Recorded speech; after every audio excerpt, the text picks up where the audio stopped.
Kalau tak salah malam ni masuk malam yang ke-16 Rajab, dan Alhamdulillah sejak masa berlalu yang celik dah 2 minggu kita berada dalam bulan Rajab yang merupakan antara bulan yang mulia di sisi Allah Ta'ala, kerana ianya adalah termasuk di antara bulan-bulan haram.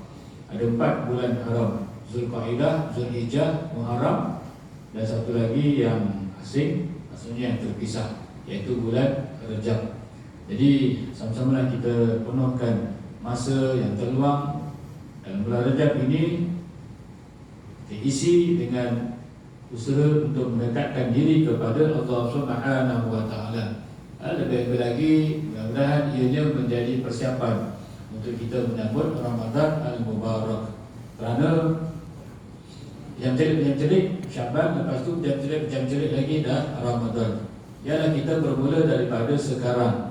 Bagi orang yang sentiasa mengharapkan keridhaan Allah Subhanahu wa Ta'ala, pastinya nak beribadah sebanyak-banyaknya dalam bulan Ramadan. Maka kena bermulalah daripada sekarang, sementara kita masih lagi berada dalam bulan Rajab. Jangan tunggu masuk Ramadan barulah nak beribadah. Jangan tunggu masuk Ramadan barulah nak rajin solat berjemaah. Jangan tunggu Ramadan barulah nak rajin baca Quran. Ialah kita bermula daripada sekarang, sikit-sikit. Mudah-mudahan lama-lama dia dah jadi kebiasaan. Nanti masuk bulan Syaban kita tingkatkan lagi. Mudah-mudahan dalam bulan Rajab, dalam bulan Ramadan, kita mampu pertingkatkan lebih lagi. Dan yang lebih penting ialah kita mampu untuk istiqamah, insya-Allah.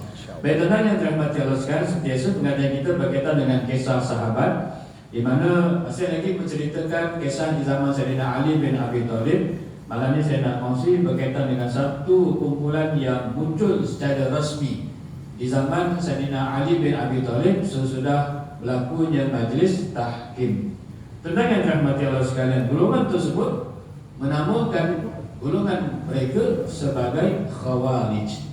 Khawarij, di mana Khawarij ini adalah maksudnya golongan yang keluar.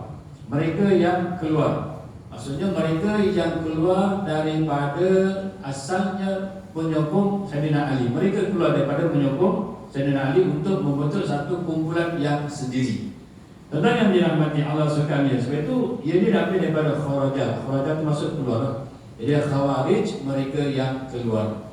Walaupun secara rasminya mereka muncul atau kumpulan mereka itu muncul di zaman Sayyidina Ali bin Abi Thalib, terutama selepas majlis tahkim yang berlaku pada tahun 38 Hijrah. Namun fahaman ataupun kita kata pegangan Khawarij itu sebenarnya sudah berada di zaman Nabi SAW lagi. Tapi ketika itu tidaklah dinamakan dengan Khawarij. Macam pegangan kita adalah Ahli Sunnah wal Jamaah, kan? Nama Ahli Sunnah wal Jamaah itu kemudian, tetapi pegangannya sudah bermula di zaman Nabi SAW, iaitu kita mengikuti petunjuk yang dibawa oleh Nabi SAW. Walaupun di zaman Nabi, para sahabat tidak disebut sebagai Ahli Sunnah wal Jamaah. Begitu juga dengan tabi'in pun tidaklah disebut dengan Ahli Sunnah wal Jamaah. Tapi kemudian bermakna pegangan itu, fahaman itu memang sudah ada lagi di zaman Nabi SAW. Tak pula yang benar. Tapi Khawarij ini dikatakan fahamannya itu sudah ada sejak zaman Nabi SAW. Cuma nama itu tidaklah diumumkan secara rasmi. Di mana ini adalah berdasarkan pada satu riwayat daripada Abu Sa'id Al-Khudri radhiyallahu anhu yang menceritakan bahawa ada seorang lelaki yang berkata kepada Rasulullah SAW ketika baginda membahagikan barang-barang kepada para sahabatnya. Lalu ada seseorang yang menegur Nabi SAW supaya berlaku adillah.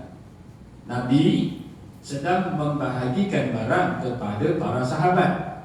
Tiba-tiba ada seorang lelaki menegur Nabi dan meminta Nabi supaya berlaku adillah.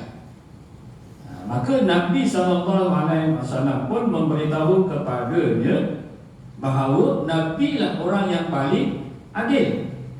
Jadi apa yang dilakukan oleh Nabi hakikatnya itu adalah perintah daripada Allah. Dan sudah tentulah apa yang dilakukan oleh Nabi itu adalah benar. Dan bila Nabi mengagihkan sesuatu barang, sudah tentulah Nabi berlaku adil. Sebab Nabi lah orang yang paling adil. Nabi lah orang yang paling bertakwa.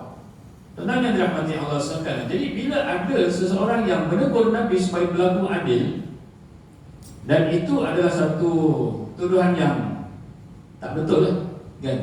Sebab Nabi tak mungkin berlaku curang, ataupun Nabi tak mungkin tak amanah.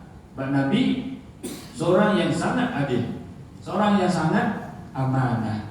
Jadi bila ada orang yang menyatakan Nabi sebegitu, menyebabkan sahabat yang dengar sangat marah. Ketika itu yang dengar adalah Khalid Al-Walid. Khalid Al-Walid ini masuk Islam sesudah pembukaan kota Mekah, sesudah tahun ke-8 Hijrah. Jadi Khalid Al-Walid dengar. Bila dia dengar, dia sangat marah. Sebab tak sepatut saudara menyatakan Nabi tidak adil. Tidak patut saudara menuntut Nabi supaya berlaku adil. Sebab Nabi memang seorang yang sangat adil. Tuan-tuan yang dirahmati Allah sekalian, bila Khalid Al-Walid mendengar dan dia menawarkan diri kepada Nabi untuk membunuh lelaki tersebut. Sebab apa yang diucapkan oleh lelaki tersebut adalah tidak patut sama sekali. Dengan menyatakan bahawa Nabi tidak adil, tak patut. Maka yang patutnya dia dibunuh. Maka Khalid Al-Walid menawarkan diri dan meminta izin kepada Nabi untuk membunuh lelaki tersebut. Namun Nabi SAW telah melarangnya. Nabi melarang Khalid Al-Walid daripada membunuh lelaki tersebut.